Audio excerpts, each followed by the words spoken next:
Welcome to Rome. This is The Bittersweet Life with Katie Sewell and Tiffany Parks. Hello, this is The Bittersweet Life. I'm Katie Sewell. I'm Tiffany Parks. And Tiffany, it's August, which means you are about to depart. I believe as this episode is released, you are departing for the United States tomorrow? Oh my gosh. Is that right? No, yesterday. Okay, yesterday. I'm departing yesterday. Yeah. So you're already almost here. Yes, I am.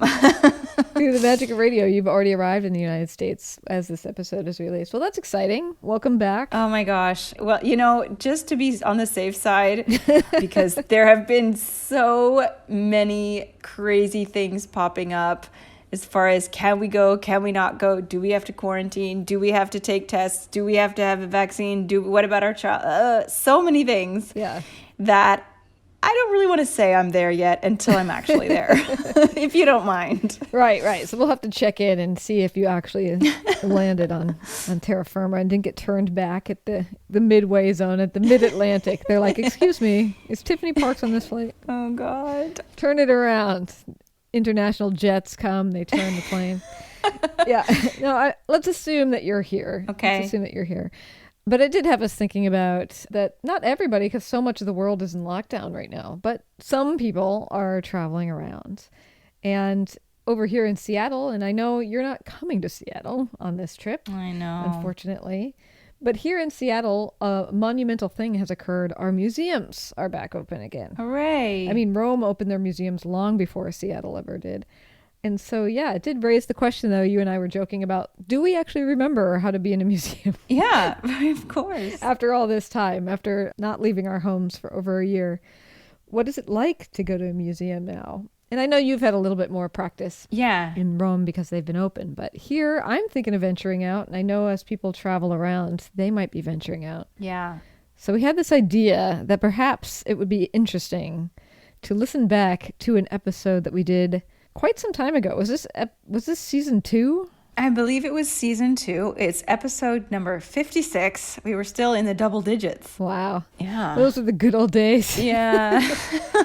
But we thought it would be fun to listen to it again because it's basically you, Tiffany, the tour guide, the museum expert, the person who goes to museums every single weekend when and if you have the chance, giving us tips on how to navigate a museum. Not a specific museum, but how to plan it so that you don't get exhausted or miss everything you want to see. Yeah. I mean, these are tips for particularly when you go to those big museums and you can get overwhelmed, and sort of how to give yourself a strategy. So as you're flying or landing or here, and we're all thinking about what we could do next, I think this will be a fun one to listen to. Plus, it'll be like a time capsule. We'll look back at the free and easy selves that we were back when we were in 2-digit episode numbers. Let's listen. I hope the trip is going well. Keep us posted, and we hope that you enjoy this episode. Hello, this is The Bittersweet Life. I'm Katie Sewell. I'm Tiffany Parks. And today, we're celebrating Museum Week after the fact. Right? Yes. Museums and people who like to go to museums tweet about their favorite museums. Every day has a topic. Last Monday's topic was museum secrets. And since I know a lot about the Vatican Museums from doing tours there for many years, and because my husband works there, I wrote a lot that day about the secrets of the Vatican Museums. That was fun. What was the best secret you revealed, would you say? The most popular one would have been the Tower of Winds, which is this tower in the Vatican Museums. It's actually not part of the museums, but it's in the Vatican. A place that not a lot of people have been. It's very, very off limits. And I was lucky enough to go there in 2008 or 2009. It was right when my husband and I were first dating. And he had a friend who was writing a book on Renaissance astrological towers. And so they were opening it up just for this man and like 10 people that he wanted to bring. And somehow Claudio managed to get us included in this. And it was really, really cool because it's really a place that no one ever goes. That sounds mysterious and wonderful in its own right. Yeah, no, it's cool because it was built when the calendar, the Julian calendar, which was what they were using at that time in the 1500s, was off by about 10 days due to a miscalculation with leap year. Leap year was being observed too often, and so the calendar was off, and this made a huge problem because there was a rule that says that if Easter is not celebrated on the correct date, then whoever celebrates Easter on the wrong date is excommunicated from the church. And this is not good, of course, because the Pope was celebrating it on the wrong date. So they had to build this tower with a meridian in it to be able to figure out exactly the right date. And that's where the whole Gregorian calendar comes from. Pope Gregory the 13th was Pope at that time. And they realized that the calendar was 10 days off. They were 10 days behind. And so everyone went to bed on October 4th, 1852. And when they got up the next morning, it was October 15th. Wow. That must have been crazy for business. Paying your rent. Oh, yeah. That would have sucked. Now, you go to a lot of museums. And when I lived in Rome, I went to a lot of museums. I went to more museums the year that you lived in Rome because you were there. So Sure. I don't go to near as many as I did then, and I miss it. And I wish that you were here so we could go more often. Not that I can't go without you, but it's more fun to go with you. Well, why don't you go by yourself? Is it sort of No, like going to the movies by yourself? No, I do go to museums by myself, but I think it's more of a laziness thing. Oh, I could go, but I'm not going to go, you know? Whereas if you've made plans with someone, then you're going to go. I'm also busier this year than I was last year, so that might be part of it.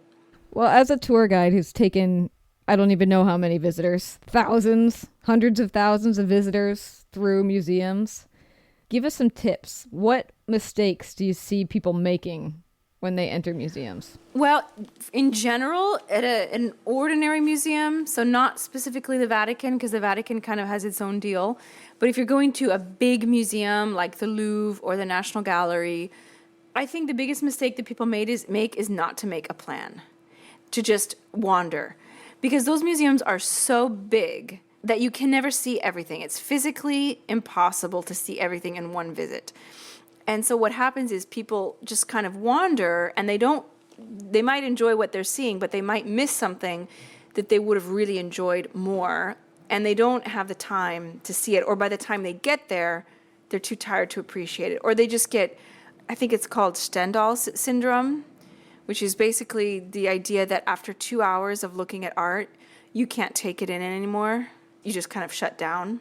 If they have a tour guide, I think they can last longer. Not that I'm trying to sell myself as a tour guide, but a tour guide can be entertaining.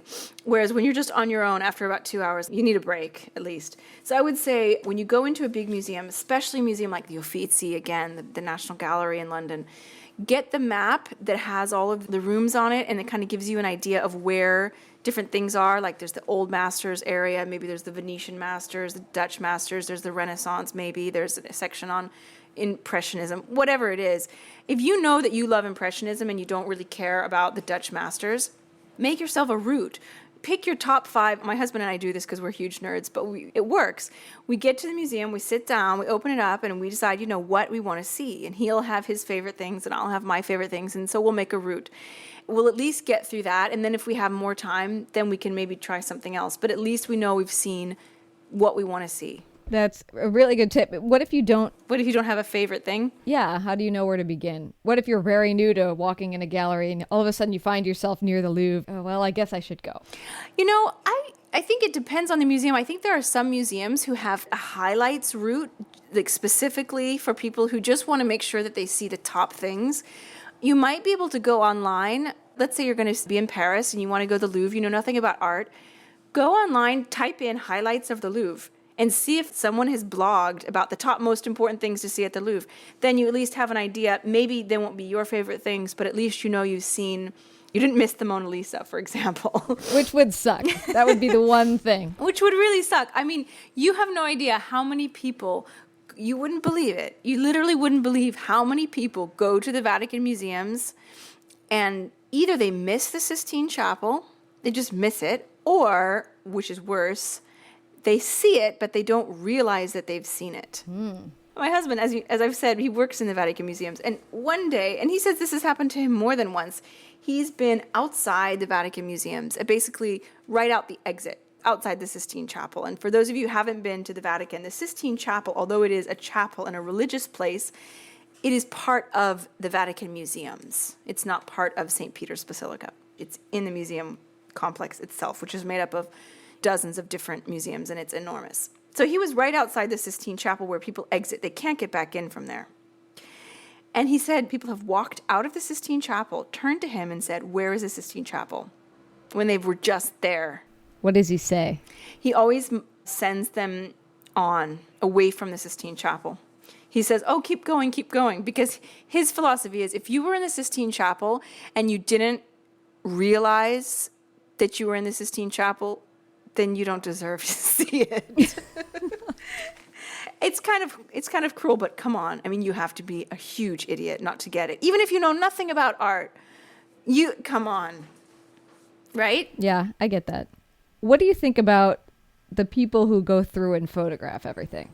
I got really into Vine for a while. I don't do Vine very much anymore, but I was really into it last year. You know, you can make some really beautiful Vines in museums if you take really quick shots of lots of different works of art. And I know I went to a museum with you, and you didn't say anything because you're too nice to say anything, criticize your friends. But I was realizing, I was like, I'm being a total jerk because here I am in this museum with Katie, insisting that I go back and I got to check this, and I got to make sure, and I got to edit, and I got to send this. I'm not enjoying this museum. I'm too involved in getting this stupid Vine and at making it look good, and I'm missing the real moment of the museum, which is something I criticize in other people, but I was totally doing it myself. Although that Vine you made of all the mosaics is pretty nice. It's pretty nice, isn't it? It's really, really pretty. That's the one I'm talking about. So you remember that moment. I do remember that moment. But, I mean, what do you think about it? Do you roll your eyes when you see people photographing everything? Yes, generally speaking. Not to say that I don't understand photographing some things. My issue is about living in the moment. So generally speaking, I'm going to try to actually enjoy the moment more than I'm going to try to record the moment. That said, if I see something that I think would be artistically interesting and might inspire me to make something that's inspired by it, then I'll stop and take pictures of it. So I have a lot of pictures from Rome of little tiny details from grotesques. Oh, I love those. Yeah, from the Vatican Museum, I have an owl standing next to a deer that were just painted along the edging of a hallway. Just something most people were walking by. So I record little tiny details like that, things that I find inspiring. But I always think that the picture I take with my iPhone is never going to capture what it actually looks like to be there.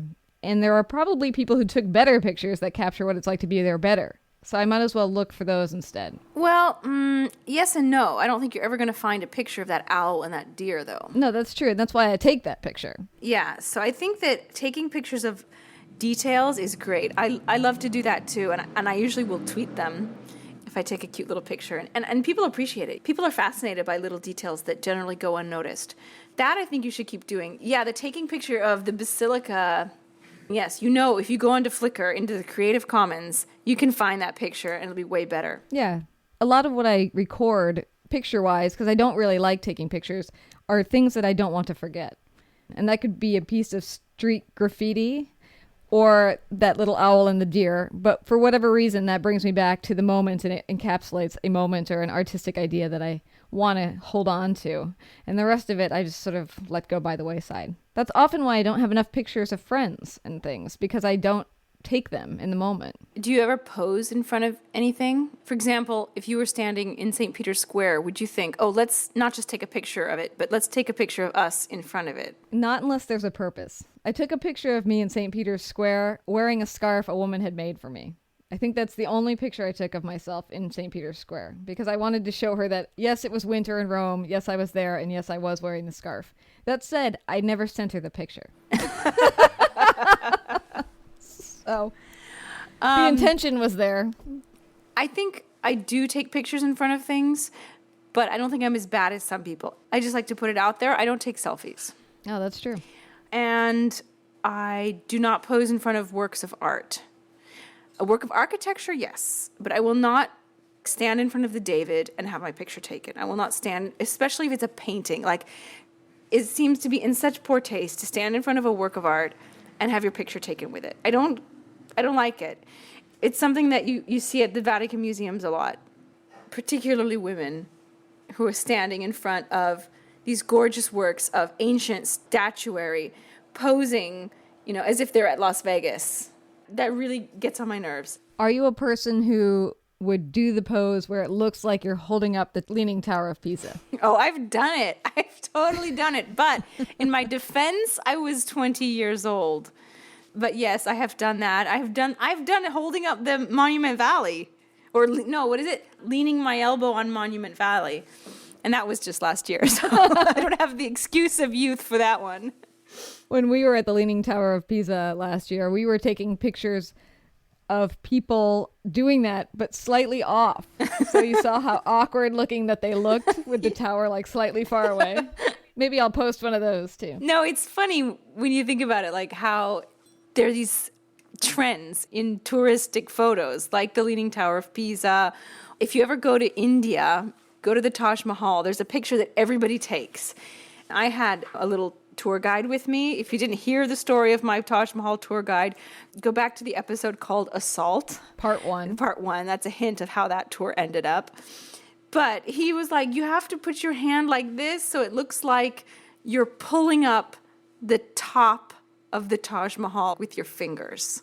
Everybody does this. So it's funny how there are these little things that everybody does. Yes, and in Cambodia, when you go to Angkor Thom, which is right by Angkor Wat, which is one of those ancient temples with the faces embedded in them, there's a way to stand next to Angkor Thom that looks like you're kissing him. See? Lip to lip. My sister did it. Did she? But you wouldn't. You had too much class for that, eh? Probably. I'd like to say so. I don't know why I didn't do it. I took a picture, which I love. I love Puccini. He's my favorite composer. When I was younger, I even loved him, obviously, even more because I was so into opera and I lived and breathed opera. And I was in the town of Lucca for a month studying opera, and that's where Puccini is from. And in one of the squares, there's a statue of him, bronze statue on a pedestal, and he's sitting with one leg crossed over, so his foot is resting on his knee, and I think he's smoking a cigar. Anyways, he's leaning back. And it was late one night. It was the same summer that I took the picture of me in front of the Tower of Pisa. So I was 20. I was with a friend. It was really late at night. There was no one around. I climbed up onto the statue and I sat on his lap. And I got a picture of me kissing him on the lips. But I'm glad I did that because I love Puccini. And it was probably, you shouldn't probably sit on a work of art. It's probably not right, but I love the picture. Definitely not. Just like you can't swim in the Trevi Fountain. No, not unless you want to pay 5,000 euros. Katie here, stepping into the show for a brief moment to say that if you're new to the program, don't be afraid to go back and listen from the beginning, or just dabble through the shows of the past. Most of our topics are timeless. They are as fun today as they were years ago. So please subscribe to the show and then explore. Also, if you're all caught up and you'd love some new content, we are releasing brand new episodes on patreon.com/thebittersweetlife podcast. This month, Tiffany reveals how she remembers so many ancient Roman facts off the top of her head, and I tell you the worst piece of advice I ever followed. All that and more for as little as $5 a month at patreon.com/thebittersweetlifepodcast. There are links in the show notes. And one final thing, August is Tiffany's birthday month, and I would love to get her the gift of more reliable internet. We have had all sorts of internet issues in the past year, and this show has been all the harder to make because of it. As you know, Tiffany is in Rome and I am in Seattle. We are always working remote with each other. Help me build up enough money to give her this gift. Heck, give us both this gift. Send a one-time birthday present donation through PayPal at thebittersweetlife.net and send your greetings and well wishes to Tiffany at the same time. thebittersweetlife.net. And now, back to the show. What would you, I gave my advice on like how to make the best of your museum visit in a very practical way, but since you are a pro at living in the moment, what would you... That's high praise. I think you are. That's my opinion. How would you suggest to someone in a museum setting or in a touristic setting to live in the moment? I guess put the camera away. That's hard. That's hard these days. I know. Definitely put the camcorder away. Definitely. And I would also say that don't feel obligated. If you're not interested in something, if a room isn't appealing to you for some reason, just move on. You don't need to sit there and read the plaques. You don't need to get the full picture. Museums are, yes, they're partly about learning history, but they're also partly about inspiration. And so dragging yourself through a museum that you find miserable just because you feel like you need to learn as much as possible keeps a lot of people from going to museums, I think. Mm-hmm. They get kind of a bad rap in that regard. So I would just say, don't feel obligated. Move on. If you're not enjoying that room, move on. That's good advice. If it's too crowded and it's driving you crazy, move on. That'll happen a lot in the Vatican for sure. That'll probably happen 9-10 months out of the year. I ran into a couple of people in India. We were talking about the same point. And these guys said that they had been to a museum in Mexico. It was, I think, the like Frida Kahlo Diego Rivera Museum. When they instituted this museum, they instituted a rule of no photographs. And it wasn't because they didn't want people reproducing their work. It was because they wanted people to be in the moment when they were in their museum. People are going to remember this museum and this experience 100 times more if they don't take pictures of it. It goes against common sense because you think if I take a picture, I'm going to remember it. And sometimes that's true, but a lot of times it's not true. Except you might forget the owl and the deer if you didn't take a picture of it. You might forget that. But that's an interesting thought. But you might remember the whole thing as a whole. I remember when I was in Paris for the first time when I was 14. I was kind of that age when I wasn't quite into art and museum going that much yet. It was like just on the cusp of it. And so I was kind of bored a lot. I remember going into this museum. It wasn't the Louvre. It was some very small museum. And I remember a painting that I saw of a young girl who was probably about my age. And I was so taken by this painting. And of course, I have no photograph of it. I have no postcard. I have no idea what it was, who painted it. I know nothing about it. But it's totally imprinted in my mind. And I remember my reaction to it. And I remember how I was just so absorbed by it. I was so charmed by it for some reason. I don't know why. So, you don't always need to take a picture. Well, that's an interesting thing, too, is what you find charming can be sometimes the smallest little thing. There's a painting that I also saw in Rome. I have no idea who did it. I don't like the foreground of it at all. But in the background, there was a doorway that was open and with a light shining through. And there were two little birds sitting in the sunshine. And I just thought that was such a nice little detail. Just these two little sparrows wandering by. I love details like that. I think they definitely make works of art more three-dimensional. Well, why don't we say that this week we'll try to go to a museum. Okay. At some point, and next week we'll talk about our experience. Sounds good. And what actually happened there. So just to end, let's say someone is planning a trip to Rome, hopefully inspired by this podcast to go visit, and they're going to go to the Vatican Museums. If you had to give little pieces of advice about how to navigate the Vatican Museum, what would you say? I would say the number one thing is that you need to book your tickets in advance. Absolutely. It costs only €4 extra, but it is so worth it because at almost any time of year, except maybe like in the middle of January, pretty much any other time of year, there's going to be a line to get in. It might only be a half an hour line, or if you come around Easter, it might be 3 hours. So you never know what kind of a line you're going to find. So if you book in advance, €4 extra, and you get in right in front of everybody else, and it is absolutely worth it. So that's my first piece of advice. My second piece of advice is connected to what I said about big museums in general, which is to pace yourself and to not try to see everything. The most important thing to see at the Vatican Museums is the Sistine Chapel. Unless you've been there before, you've seen the Sistine Chapel, and you really don't mind not seeing it again, you need to structure your visit around the Sistine Chapel. It's really the most important thing. But it's at the very, very end of the museums. So what happens to a lot of people is they get inside, they're really excited, they want to see as much as they can, and they stop and they look. And there are so many works of art in there. You could literally spend every day for a week or more just, studying so many incredible things. But if you only have one day and you only have maybe maximum 3 hours or 4, you won't be able to stand being in there more than 4 hours, so don't even try it. It will exhaust you. I would say 3 is about an average amount of time. just keep in mind that you're going to want to spend at least 20 minutes in the Sistine Chapel, just soaking it in. Because, I mean, there's so many paintings. I mean, there's so many figures in it. There's so many different works of art. It's not just one image of God and Adam on the ceiling with their fingers touching. It's so much more than that. Make sure you pace yourself. Make sure you have enough energy by the time you get to the Sistine Chapel to enjoy it. Don't go into every single room. You're going to have to skip certain parts of the museums. If you have the energy and if you can manage it, do try to go to the Raphael rooms, which are also incredible. But the most important thing is save your energy, save your strength for the end, because that's where the most important stuff is. I have one final question for you. Yes. As a person who has been in the Sistine Chapel and in the Vatican Museum in general 1,000 times, leading tour groups, does it ever get boring? You definitely get used to it in a way. It's not going to shock you the way that it will your first time or your second time. For me, I can only speak for myself. I was never able to walk through the Sistine Chapel and not look around me.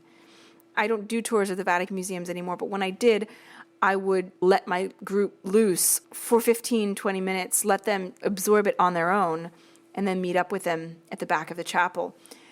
And, I would sometimes just sit in there and, enjoy it myself. And, you can never, something like that, maybe if I could get Claudio on here, maybe he would be able to say it better, because he's probably been in the Sistine Chapel 15,000 times as opposed to my 1,000 times. So maybe for him, it really is boring. But for me, no, it's not. And I was in there once at the very, very, very, very end of the day. And if you've been in the Sistine Chapel, you know that it's kind of dark in there. Unless you go like at noon in the middle of summer and you have a lot of light shining in, it's quite dark. They have a system of lighting that's very, very bright, but they don't keep it on very much, hardly ever. They only keep it on like for specific events. There's going to be the conclave or something, or have a concert, none of which, of course, I've been present for.